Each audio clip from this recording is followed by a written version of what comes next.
On Tuesday, fire officials announced the cause of one of the largest fires in California's history. The Dixie Fire ignited from a tree touching a power line. NTD's Eileen Ang brings us more. Cal Fire investigators announced on January 4th that a tree touching a power line caused the state's second largest ever wildfire last summer. Officials said a tree fell on an electrical line owned by Pacific Gas and Electric Company, or PG&E. In a statement, a PG&E spokesperson said, "Regardless of today's finding, we will continue to be tenacious in our efforts to stop fire ignitions from our equipment and to ensure that everyone and everything is always safe."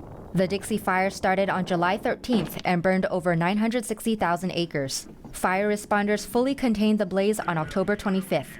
During a public statement on July 21st, about a week after the Dixie Fire started, PG&E said they will bury 10,000 miles of lines, including other mitigations, as part of the company's 2021 wildfire mitigation plan. Eileen Ang, NTD News, California.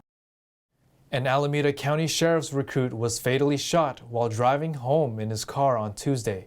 He was honored with a law enforcement procession on Tuesday evening. NTD's Jason Blair has more.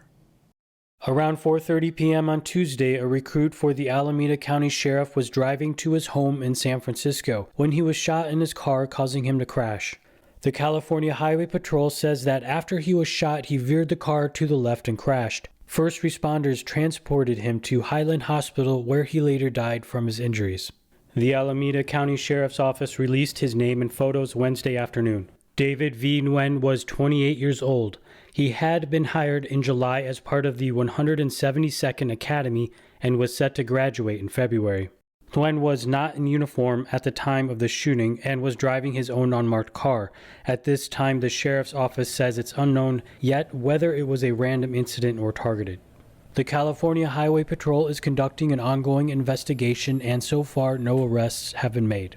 Jason Blair, NTD News, California.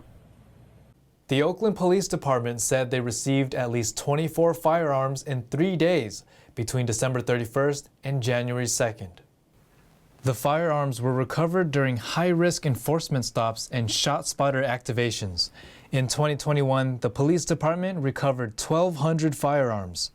In San Francisco, 2 people were arrested in connection with a series of bank robberies in the city that started on October 20th. A suspect would enter a bank, hand a teller a threatening note, and demand money. The tellers would comply, and the suspect would leave with the money. The 2 suspects have been booked into San Francisco County Jail. As students return to the classroom, several school districts are implementing new COVID rules. Districts are increasing strictness in response to the Omicron variant. The Los Angeles Unified School District announced on Monday it will require all students and staff to have a negative COVID test result to return to school after winter break. A spokesperson said they must get it before January 11th. In the Bay Area, the San Francisco Unified School District returned to masking indoors. The district is not requiring testing, but it did receive a shipment of rapid tests from the state on Tuesday. We are recommending that everybody get tested before returning to school. However, we are not requiring it. Testing is just one of a number of layers of protection that we have in place to keep schools safe. According to the teachers union, over 600 San Francisco teachers called in sick on Tuesday, accounting for about 20% of the educators in the area. Near San Francisco, the West Contra Costa Unified School District will require all staff and employees to wear KN95 masks starting January 10th. We got a commitment this morning that N95 masks would be delivered starting today to each school site, and that there is a supply that is worth 10 days for each member. The district will provide the masks for its 3,000 employees. Each employee will be given 1 a week for the rest of the school year. But it's only for staff. There is no commitment as to yet about whether or not granting access for these high-quality masks to students. While the district isn't requiring that specific mask for students, it did send about 15,000 test kits to families on January 2nd, before in-person classes started the next day. We went to Walgreens and CVS, about 10 locations, and they are completely out. Since the surge in Omicron cases in the state, people are finding it difficult to get COVID test kits. The annual Grammy Awards is known as music's biggest night, but this year the celebrations are being postponed. Organizers cite increasing CCP virus, also known as COVID-19, cases throughout the state.